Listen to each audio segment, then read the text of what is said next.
Hello મિત્રો, સ્વાગત છે તમારું જયશ્રીસ કિચનમાં। તો આજે આપણે બનાવીશું દૂધી મેથીના ઢોકળા। તો તેના માટે અહીંયા મેં મેથી, લીલા ધાણા અને દૂધી ખમણી લીધી છે અને લીલું લસણ અને આદુ મરચાંની પેસ્ટ તૈયાર કરી લીધી છે અને અહીંયા એક નંગ લીંબુ લઈ લીધું છે।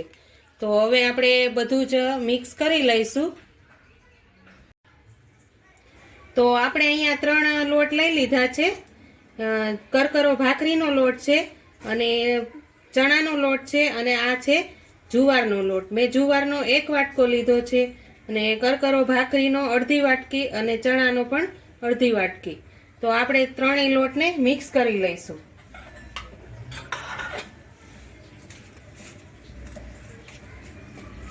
લોટ સારી રીતે મિક્સ કરી લઈશું। હવે તેમાં આપણે બધા મસાલા એડ કરી દઈશું। જે આ દૂધી ખમણેલી છે તે નાખી દઈશું। મેથીના પાન, લીલા ધાણા, લીલું લસણ છે અને આદુ મરચાંની પેસ્ટ। પહેલા આપણે બધું જ સારી રીતે મિક્સ કરી લઈશું।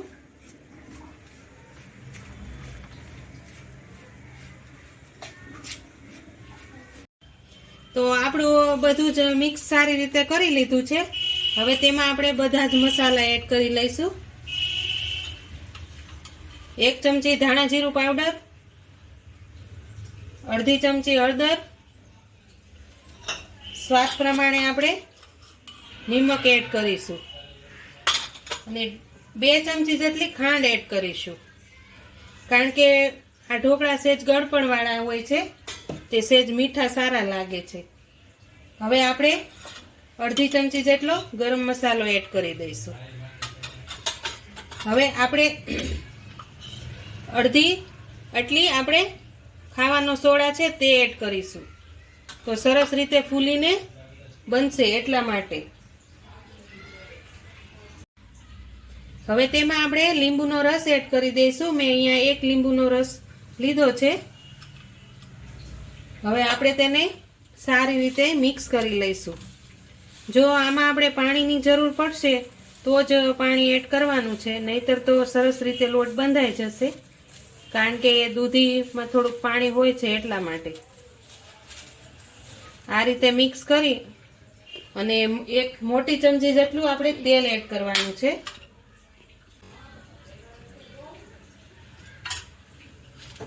તેલ એડ કરીને સારી રીતે મિક્સ કરી લઈશું। તો આ રીતે આપણે બધા જ લોટને સારી રીતે મિક્સ કરી પછી આપણે તેના મુઠિયા વાળવાના છે।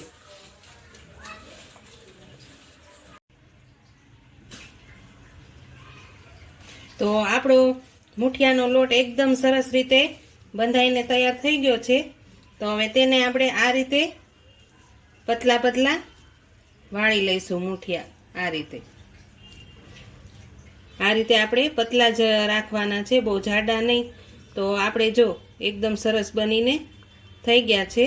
હવે તેને આપણે એક ડીશમાં અહીંયા તેલવાળી મેં કરી લીધી છે। આપણે ઢોકળિયું હોય તેમાં જ આપણે બાફી લેવાના છે, એટલે આમાં આપણે તેલ લગાવી અને મૂકી દઈશું।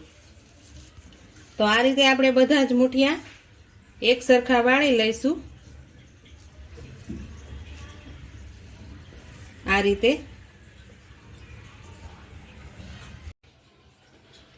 તો આપણે બધા જ મુઠિયા વાળી અને તૈયાર કરી લીધા છે। તો હવે આપણે તેને બાફવા મૂકી દઈશું। તો અહીંયા મેં પાણી ગરમ કરવા મૂકી દીધું છે ઢોકળિયામાં। તો હવે આપણે તેમાં ડીશ મૂકી દઈશું। આ રીતે 2 ડીશ મૂકી દઈશું। પછી ફૂલ ગેસ કરી અને આ રીતે ઢાંકણ ઢાંકી 15 થી 20 મિનિટ સુધી આપણે તેને બફાવા દેવાના છે। તો ત્યાં સુધી આપણે તેને બાફવા દઈશું। તો આપણા 15 થી 20 મિનિટ થઈ ગઈ છે। તો આપણે હવે ચેક કરી લઈએ। તો આપણા એકદમ સરસ બનીને થઈ ગયા છે। 15 થી 20 મિનિટમાં સરસ તૈયાર થઈ ગયા છે। હવે તેને આપણે 10 મિનિટ સુધી ઠંડા થવા દઈશું. તો આપણા મુઠિયા એકદમ સરસ ઠંડા થઈ ગયા છે.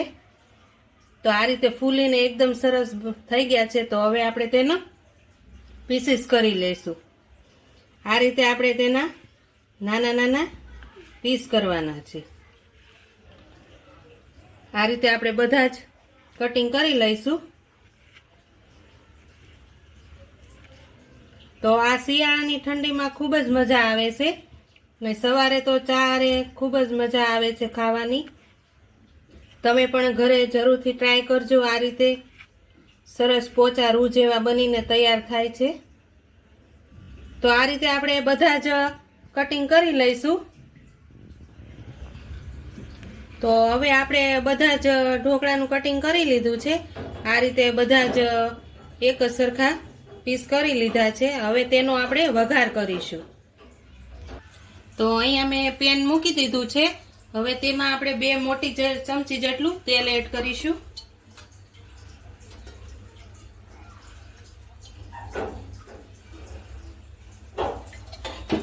તો તેલ ગરમ થઈ જાય તે પછી આપણે રાઈ જીરું એડ કરીશું.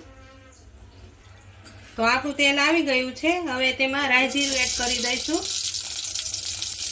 સફેદ તલ અને મીઠા લીમડાના પાન છે તે પણ એડ કરી દઈશું.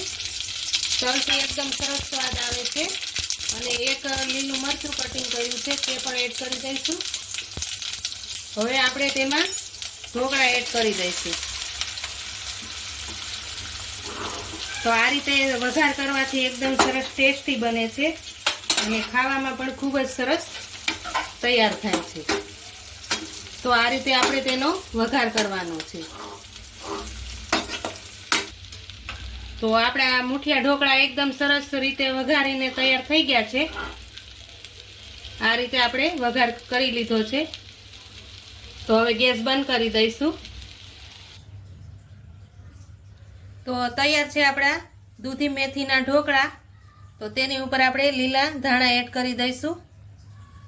તો જો તમને મારી આ રેસીપી પસંદ આવી હોય તો લાઈક કરજો, શેર કરજો અને મારી ચેનલને સબસ્ક્રાઈબ કરજો અને કોમેન્ટ કરીને કહેજો કે મેથી દૂધીના ઢોકળા કેવા લાગ્યા.